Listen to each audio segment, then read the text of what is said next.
YouTube? Mr. Incredible, back with another video, and I'm ready to react to What If Goku Had Bardock's Foresight Part 7 by Salad Sand. The androids and Cell's plans were thwarted. The future warriors seem to have been successful, heading back to their timeline. With the events of this arc in mind, Goku and Raditz have new ideas in mind for their training, and wonder where they can go next. But Vegeta and Nappa are wondering the same thing. So what happens following Cell? We'll be discussing all that and more in this part 7 of What If Goku Had Bardock's Foresight. Okay, Goku immediately let's go. starts focusing on his short-term visions again, trying to get more of a control over it. He knows this will be very useful in battle, and his training has been working kinda. But he and Raditz have the same issue. They're not incredibly accurate just yet, but Goku knows he's almost there. He can just use this during battle whenever he feels. Meanwhile, Raditz is going to decide to focus on his long-term skills. Given everything that's happened to him so far, he's a little bit more paranoid than Goku, and would rather see bad things happen before they happen, and figure out ways to avoid them so he's prepared. Goku would rather be spontaneous with it, learning how to adapt his visions in his fights. But Raditz thinks it's better to just prevent the fights in the first place, or at least know path to victory right off the bat before he gets into these battles. So they are still focusing on their foresight, but just with different time frames in mind. But it's not just that. With Goku around, since he didn't die in the Cell Saga, of course he's still going to be there for Gohan. And after seeing the performance of future Gohan, and with Gohan even training with future Gohan, Goku's definitely going to be working way more with Gohan, trying to get him to tap more into that power. Gohan's interested too. His future self got that Super Saiyan 2 form now, and he thinks it might be fun to train for. After spending a year with his future self, he has a bit of a different outlook. Of course, he still does want to be a scholar. Hell, his future self did want to be that way too. But knowing how bad things got in his future, and how his future self got robbed of all these opportunities, Gohan wants to prevent any of that from happening. Of course, the androids are gone, but who knows what other threats will be there. That really got Gohan to be on stubborn right there, and I'm glad that development for Gohan would exist in this story. Because to be quite honest, I never have a problem with Gohan's decision of being a scholar, but the only issue I had about with Gohan is that he did not balance that between scholar and being a fighter, because you can never be too sure what's going on in that universe of Dragon Ball Z. To me, that's just my honest opinion. Gohan knows the potential his future self showed him. He knows what he's capable of, and he knows what he's responsible for. He should be using this power for good, and he should keep up with that training. He'll find that nice balance too. He'll be able to study all he wants, become a scholar like he wants, but at the same time, he'll be powerful. And with the great guidance of Goku there, that's definitely going to help a lot. We go about a year after the Cell Saga. Gohan by now actually has access to Super Saiyan 2, with Goku just on the cusp of it. Raditz is of course following up as well, but he started being more solitary training on his own. He's focused on his own strength, while Goku's more focused on building himself up and Gohan up. And of course they do have different things that they're training for, but something interesting has happened with Raditz too. Vegeta and Nappa are associating with him more. He surpassed them already, and they want to get that's odd. Raditz does kind of get an ego boost from being above them too. They do want to learn more from him. Same goes for Goku, but he's too preoccupied with Gohan. So they train a lot with Raditz, growing stronger on their own too. But with Raditz still focused on his foresight, he eventually does actually get some sort of vision that could be useful, and he immediately tells Goku what it is. It's something that Goku hasn't even foreseen. But when he's prompted to look into it, he actually can kind of see it. They see some magician, a few years out from now. Raditz sees it clearer because that's exactly what he's been training for. They see themselves at a tournament, with someone stealing energy from them. And then they see a pink monster, not knowing who or what it is. Majin They can't get Buu. an exact time frame, but they know that's a few years out from now. Although Raditz notes something interesting. In this vision, he's able to find some sort of relative location for where they were fighting. And in this area where they did fight that magician, he sees some sort of weird spaceship. And he gets an idea. What if they were to seek out this area, just so they knew where the spaceship was going to land, and they stop the threat before it even occurs? Well, Goku definitely likes that idea. That makes a lot of sense. They don't know exactly where this guy's going to land here, but they might as well try and scope it out. So they're going to head over to the area where the spaceship's supposed to land. They have a general area, but they just need to know exactly where it's going to be. And that way, they can try and keep it under watch maybe, and when this guy lands, they'll be prepared, being able to immediately find a spaceship. That doesn't seem too bad. They get a little group together actually. It's them two and Gohan. Raditz gives them all the info he could find, giving a... That would be a great plan right there from Raditz. I would really respect the hell out of him for that idea. Goku, on the other hand, is always just the type that always wants to have a good fight no matter what type of chaos it would bring to the world. It's like, this would definitely make more sense for Raditz to be there with Goku, though he doesn't consider Earth his home so far. What different landmarks are around that area. They're going to survey this general area and find the exact spot where he's going to land. But Vegeta and Nappa eventually catch on to it too.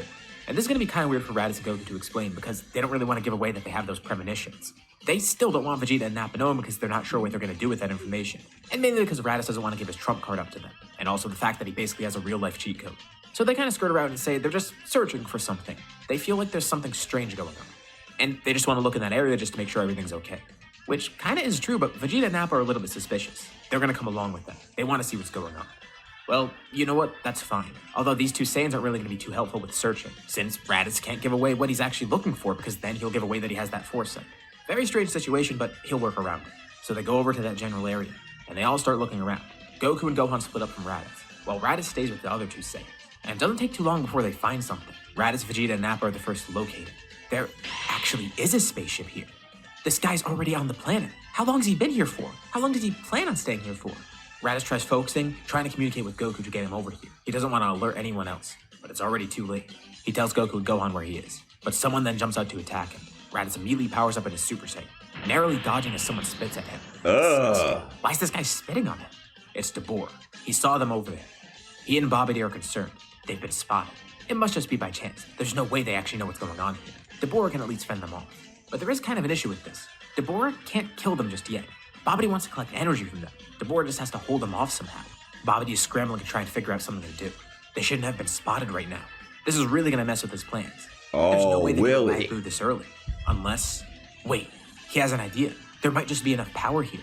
Dabur can fight against these Saiyans. And he could sense two other people too. Yeah, because from earlier what he just mentioned, if Deborah and Babidi were being spotted by Raditz, guess what? Even if they had the tendency to kill him right away, that would not fulfill the plan of reviving Majin Buu, because they need more energy in order for Majin Buu to be revived. If those two come over here, that could really help him get some more energy. Especially Gohan. He seems strong, but still, he needs to make sure he can buy time. If Deborah dies and they can't have a good enough fight, Babidi's not going to collect enough energy. He has to figure out another way to do this. As Goku comes over, he feels uneasy. He turns over to Gohan. He tells him, go into Super Saiyan 2. Don't hold anything back. And Gohan's a bit confused. What's going on? Goku says they're fighting a strong enemy. He can see it. Moments from now, they'll encounter him. But it shouldn't be an issue. Gohan can defeat him. With ease, actually. He tells Gohan, now's the time to use that power. Exactly what he was training for. When they get over there, they're going to see a demonic-looking guy. He needs Gohan to defeat him as quickly as possible. Gohan's a little bit nervous, but he nods. Immediately powering up into Super Saiyan 2, rocketing over towards the area. Goku goes Super Saiyan and follows close behind. Raditz, Vegeta, and Nappa are all transformed right now, facing off against Dabur. He's trying to stall it, and he could spit on them to try and freeze someone, but he's not actually going to do that, because then he won't be able to draw out any energy from them. He could do that once the other two arrive. Although, this isn't going to go as he planned. Amidst his battle, someone else rockets in, landing a direct hit on Dabura, sending him flying far away. It's Gohan, with the other three Saiyans seeing that he's fully powered up. Goku arrives over not long after. He turns to the rest of them, telling them to go inside the ship. At the bottom floor, Babidi's there. They can defeat him and stop this. Babidi? Who the hell's that? And Goku says not to question it, but Raditz knows exactly what happened. Goku had a vision. He saw short-term. He knows a way to win this.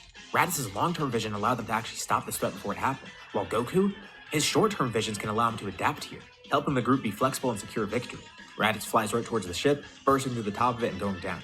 Vegeta and Nappa are just completely confused. Wait. From earlier, did I just saw Raditz being Super Saiyan 2? Because his hair looks a lot different from what I'm looking at now to what I saw a few seconds earlier. Let me see real quick. Oh, this must be a Super Saiyan 2 Raditz then. Okay. Just completely confused, but they decide to follow along. Dabura launches back over, ready to face Gohan once more. And Goku watches alongside him. He's not going to get involved in the fight, because something's telling him not to. He knows that here, he shouldn't give off too much energy. Something feels wrong about it. Some instinct within him is telling him not to do so. It might be part of his foresight. He's not sure. But he focuses on the ship, trying to sense what's happening. And something strange occurs. It doesn't seem like the three of them are getting much lower in the ship. Actually, it looks like they stopped. And Vegeta and Nappa's power, it's changed. It's spiked, actually. Goku's stomach drops. Something's wrong. He rushes over to where Raditz is. And Raditz bursts at the top of the ship, looking over at Goku and yelling at him. He tells Goku to watch out. Something's wrong with Vegeta and Nappa. They rocket up back to the surface, following behind Raditz. And the two try to attack Raditz together, but Goku jumps in, blocking one of them. Raditz clashes with Nappa, and Goku clashes with Vegeta. The two brothers jump back, and the other two Saiyans jump back as well, with the four of them floating above Babidi's ship. Something's different about Vegeta and Nappa. Their powers are way higher, and it feels more malicious than normal. And on their forehead, they could see the letter M there for some reason. Gohan looks over, nervous about what's going on, but he doesn't question it. Goku told him to fight this guy, so he will. He'll help them in a bit. This fight shouldn't take too long. Raditz asks Goku what's going on, but Goku says he's not sure. He didn't see this. But for now, all he has as an idea is just split up and fight each of them. Vegeta and Nappa are stronger, but the two of them, they still can win. Maybe they'll match these two in terms of power. Goku says he'll take on Vegeta, and he tells Raditz to fight Nappa. They'll figure out what's going on later. And you guys could probably already tell what's happened. Babidi has taken control of them. Or rather, they allowed themselves to fall under Babidi's spell. Of course. This is the birth of Majin Vegeta and Majin Nappa. This is their chance to surpass the other two Saiyans. Their chance to get stronger and defeat them. And it works for Babidi too, because this is a way for him to get even more energy and stall a little longer. This way it might actually work. Deborah's fighting Gohan now, although he knows Deborah's gonna lose. Pui and Yakan have already been defeated by the three Saiyans, but now they're all fighting and Goku's joined in too. All Babidi needs to do is wait a little bit longer and then catch Gohan off guard. He could steal energy from Gohan that way too, siphoning off power directly from Gohan and still getting energy from the fight between the Majins and the two brothers. This could actually work. Even though he's unprepared, he could probably revive BUU even earlier than he thought. As Goku and Raditz fend off the other two, Gohan's fight with Deborah concludes. It wasn't too tough. He actually exceeds Deborah's power right now, and Deborah's surprised that a kid could be this strong. And Gohan's not holding anything back either. It's like he saw with his future self. His future self warned him about a few things. 1, don't slack off. Use that gift of his to his fullest. And 2, don't get cocky. Even though he does have that great strength, he shouldn't let it get to his head. He's not infallible. And if he messes up somewhere, it could affect others too, not just him. Future Gohan does know himself better than anyone after all. And all this applies to present Gohan too. He takes the fight serious, defeating Deborah and actually killing him. Babidi panics. Okay, he could recover from this. He still could take energy from everyone else. BUU will be revived. Amidst his battle with Vegeta, Goku tries to still utilize this short-term foresight. And it actually does kind of work surprisingly. He predicts some of Vegeta's moves, dodging them flawlessly, or parrying them flawlessly. And Vegeta's confused. He knows Goku's an excellent fighter, but this is different. It's almost like his body's reacting on its own or something. And at some points, it's like he knows exactly what Vegeta's gonna do before he even thinks of doing it. But before Vegeta can even question anything, Gohan then flies in to help Goku. And the two of them actually knock out Vegeta together. Goku thanks Gohan. He kinda didn't want to handle it himself, but it's safer this way too. It's like he told Gohan, finish this quick. He doesn't know what's gonna happen if they don't finish it quick, but he knows it's not gonna be good. Whatever that magician is planning, it has something to do with that pink monster that Raditz saw. The father-son duo rushes over to Raditz, helping him defeat Nappa. Raditz was already not having too tough of a time, but this just turns the tides way too quickly. And as a last-ditch effort, while the three are fighting Nappa, Babidi teleports in, trying to stab Gohan and take energy from him, but Gohan's far too quick. Turning around quick and slicing his arm at Babidi. Babidi puts a shield up, but it isn't enough. Gohan cuts right through it, and quickly Goku throws over a ki blast, eradicating Babidi. Bye-bye, Babidi. Raditz descends to the ground. No Majin Vegeta and Buu. Nappa down there unconscious. And Raditz asks, out of curiosity, what would have happened there if they didn't win? Well, Goku doesn't know. And that M disappears from both Vegeta and Nappa's foreheads. And Goku notes something interesting. Both of them have seen different visions of the future. Of course, they're focused at different lengths of time. Goku's more focused on the short term, being able to see that more clearly. While Raditz, he can see the future more clearly, things that are farther away, preventing things from happening before they happen. But Goku says it's kind of just like before. Even when they see certain things, that may cause other bad events to happen. They can change the future, but they have to be careful. Because see what happened here. They didn't prevent whatever was supposed to happen from happening, but at the same time, they caused whatever this is. Vegeta and Nappa got possessed, and it almost led to something terrible. It's an interesting thing to note. It's a double-edged sword. They can... And that's because both Goku and Raditz have a different way of viewing their foresight abilities that both their fathers gave them. And it makes a lot of sense of what he just said about that. Because like he said in the story, Goku can see in short term where Raditz sees it more long term. And it does make a lot of sense why they're saying they should be a lot more careful. So that should mean that both of them, regardless on how they view their own foresight abilities, they need to pay very much close attention as much as possible, just to be more careful. Happening, but they can also cause other things to happen. They already kind of knew this, but this just confirms what they already thought. But they'll definitely start being more careful with it. It's a good thing they were able to adapt here and prevent BUU from being revived.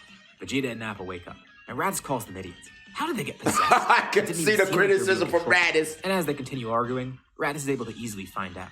They got possessed purposefully, Yup. just to be stronger, just so they could fight these two. Even when they still lost. Raditz calls them morons. They could have put everyone at risk. He's They could have right. destroyed everything. They don't know what they were playing with. But then he starts laughing. If they really do want to grow that strong, growing stronger than him, just train under him. They've already been doing it for so long. And they just need to follow his guidance. The two are angered that he even suggested it. He's the leader here. He's the elite. As if Vegeta would take an offer from a low-class Saiyan like Raditz to be trained. I don't even see Vegeta giving up his pride entirely, especially not to a low-class fighter. But it would be so funny if Vegeta ever did, if this were ever in the original. I'm sorry, but that would be just so funny to imagine Vegeta giving up his pride as a Saiyan elite to let a low class train him as a Saiyan elite. It would be so funny to me. But Raditz questions that. He's above both of them right now. And the Saiyans almost start fighting again, but Goku jumps in and tries to calm everyone down. And Raditz says for what it's worth, he wasn't trying to rile them up. He actually meant it. They could train under him if he wants. Vegeta hates the idea of that. He's not a low-class warrior. He shouldn't be under Raditz. But as for Nappa, he actually thinks maybe he could benefit from this. Besides, he needs to surpass Raditz again, and he thinks that's possible. He can't be his subordinate. Although Raditz tells them, and he's not sure exactly where, but he knows Earth might actually be limiting him. He's not too sure. And Goku's surprised to hear this too. It's the first time he heard of it, and Raditz begins explaining more. We skip a few days ahead. Raditz has actually been planning this for a while. He's gonna go out somewhere else. Earth was never meant to be a permanent place for him, and he's had a good time here, but he still is a Saiyan at heart. This place is too soft for him to train in. I can see that. Nappa's actually gonna go along with him. Vegeta, of course, decided against that, and even if he did want to go out into space, he probably wouldn't because he'd rather stay here with his family. He is starting to warm up to Bulma and Trunks after all. Goku tells Raditz it's been fun having him over here. They've grown a lot stronger together. And Raditz laughs. He says Earth isn't too fitting for him, and Nappa could probably agree. They say Vegeta's at least assimilated a bit, and he gets mad at this. He's still a Saiyan at heart. Yeah, whatever. They could tell he's starting to become a softie. But Raditz says this isn't the last time Kakarot will see him. He'll be back eventually. They've done some great things together, and they could probably do some more great things. He sticks a hand out to his brother, and this reminds Goku of the first time they met, but this time it's under very different circumstances. And without hesitation, I like that. He shakes his brother's hand, smiling. He says farewell to Raditz, saying he hopes to meet him again soon. And Nappa says farewell to Vegeta. Vegeta doesn't really care too much about this, but Goku's optimistic about it. This could work out for the better. But he wonders where his brother's gonna go to. And before Raditz leaves, he looks over to Gohan too. He tells him he's a great example of a good Saiyan. And he tells his nephew, continue making use of that great power. And he looks back up at Goku, telling him to do the same thing. And Goku knows exactly what he means, referring to that same foresight that they both have. Raditz and Nappa board their ships with no particular destination in mind just yet, but they'll figure something out. As they go out into space, this is the end of the Z portion, this is the end of this part, and where we'll leave off for now. What'd you guys think about this part? What's gonna happen next time? Where are Raditz and Nappa gonna go? What are they gonna be up to? And what about Vegeta? Let me know your thoughts in the comments below. As usual, if you liked the video, be sure to drop a like and subscribe if you haven't already. It helps out the channel and shows me that you want to see more videos like this. Anyways, thank you all for watching, and I'll see you all in my next video. Okay, that was What If Goku Had Bardock's Foresight by Salad Saiyan. And big takeaway of this is that I did not like how both Vegeta and Nappa purposely allowing themselves to be controlled by Babidi in order to get stronger, just to beat Goku and Raditz, which still did not make a difference for them because Goku and Raditz still did far much better training, not to mention improve their foresights over time as they've been to Earth together in the story. So that was it for What If Goku Had Bardock's Foresight. And also I want to give a big RIP to Akira Toriyama. And also don't forget to leave a like and subscribe, and don't forget to hit the notification bell so you guys won't miss any single videos I post. This is Mr. Ant Credible, and I'll catch you guys on the next video. Peace.